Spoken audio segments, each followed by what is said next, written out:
राधे राधे दोस्तों। भारत में इस समय जिस एक न्यूज़ की चर्चा चारों तरफ हो रही है वो है आंध्र प्रदेश के तिरुपति बालाजी मंदिर की।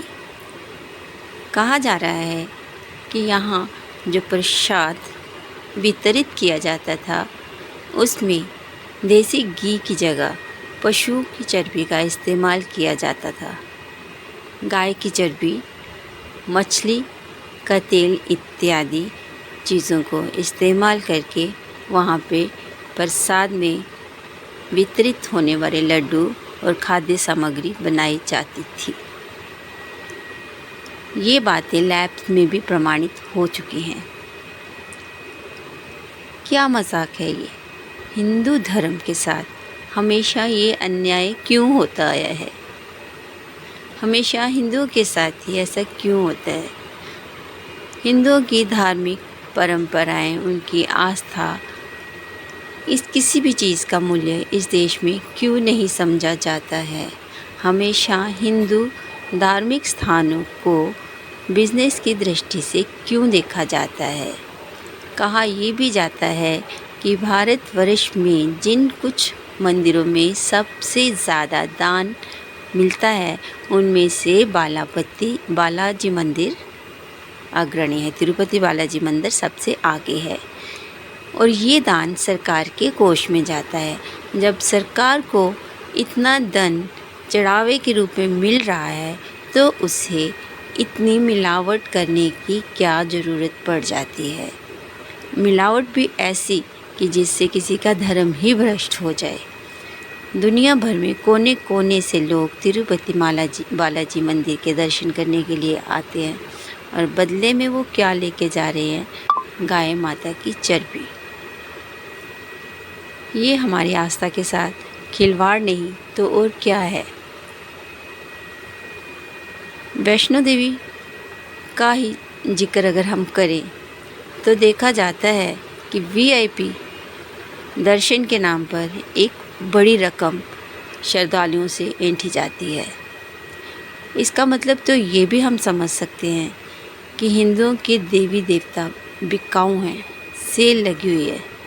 जिस प्रकार हम म्यूज़ियम में मूर्ति देखने के लिए टिकट लेते हैं, हम सर्कस देखने के लिए टिकट लेते हैं, हम जू में जाने के लिए टिकट लेते हैं, उसी प्रकार पैसा खर्च करके ही हम भगवान की पूजा कर सकते हैं।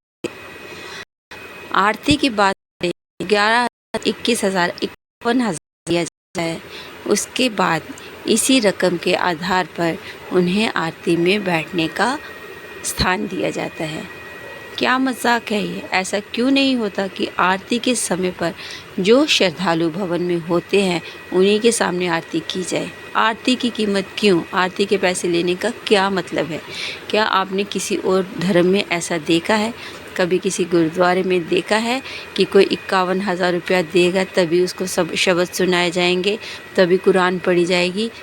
कभी और सुना है? लेकिन हिंदू मंदिरों में ऐसा क्यों होता है? जम्मू के बावे वाली माता का मंदिर बहुत प्रसिद्ध है। वहाँ जाकर देखा, मंदिर जाने से पहले जूते, चप्पल, फ़ोन इत्यादि बाहर रखवाए जाते हैं। जब वापिस सेवा के नाम पर श्रद्धा से पैसे मांगे जाते हैं। किसी और धर्म में ऐसा क्यों नहीं है? हर जगह ये सेवा निःशुल्क है, लेकिन हिंदुओं के मंदिरों में ऐसा क्यों है? एक चीज़ और देखी जाती है, प्रसाद की दुकानों पे जूते चप्पल खोले जाते हैं, लेकिन अगर उन दुकानों से प्रसाद ना लिया जाए तो वो दुकानदार अपनी दुकान में आपको जूते चप्पल नहीं रखने देंगे। और अब तो दुकानदारों ने भी जूते चप्पल रखने के बदले में पैसे लेना शुरू कर दिए, सेवा मांगनी शुरू कर दी है। मैंने गुरुद्वारे जाके देखा, मैंने दरगाहों में जाके देखा, मैंने चर्च में जाके देखा, कहीं पर भी इतना लालच मुझे नहीं मिला जितना कि हिंदू धार्मिक स्थानों में मिलता है। इन जगहों की मान्यता ही इस तरह से ख़त्म हो जाती है। कहा यह जाता है कि भगवान के दरबार में ऊंच नीच अमीर गरीब सब बराबर होता है, लेकिन हिंदुओं के धार्मिक स्थानों में ये बात सच साबित क्यों नहीं होती है? हमारे धार्मिक स्थानों में श्रद्धालु की जेब देखकर उसको दर्शन क्यों कराए जाते हैं? अगर आज मेरा ये मानना है, अगर मैं ये सोचती हूँ कि इन जगहों पे दर्शन करने के लिए क्यों जाना है, मुझे इसमें अपना अपमान समझ लगता है कि मैं पैसे दे के भगवान के दर्शन कर रही हूँ, तो उसी भगवान के दर्शन मैं अपने घर में बैठ के क्यों ना कर लूँ। अगर आप लोग मेरी इस बात से सहमत हैं तो प्लीज़ इस बात को ज़्यादा से ज़्यादा शेयर करिए, ये बात सरकार के कानों में पहुंचाइए कि कम से कम हिंदुस्तान में हिंदू धर्म को तो सुरक्षित रखा जाए। हमारे धर्म का एक मजाक ना बनाए कि दूसरे धर्म के लोग हमारा मजाक उड़ाते हुए ये कहे तुम्हारे देवी देवता तो पैसों में भीगते हैं। तो मेरी सरकार से भी ये गुजारिश है कि हर मंदिर का चढ़ावा अगर सरकार लेती है, रख रखाव अगर सरकार करती है, तो इन पहलुओं पर ध्यान दे। श्रद्धालुओं से लूट खसूट होनी बंद होनी चाहिए। अगर हम इतना पैसा खर्च करके अपने मंदिरों में दर्शन करने जाते हैं तो एक रिस्पेक्टफुली हमें दर्शन होने चाहिए, ना कि हमें बाहर निकलते हुए ये अफसोस होना चाहिए कि हम यहाँ क्यों आए।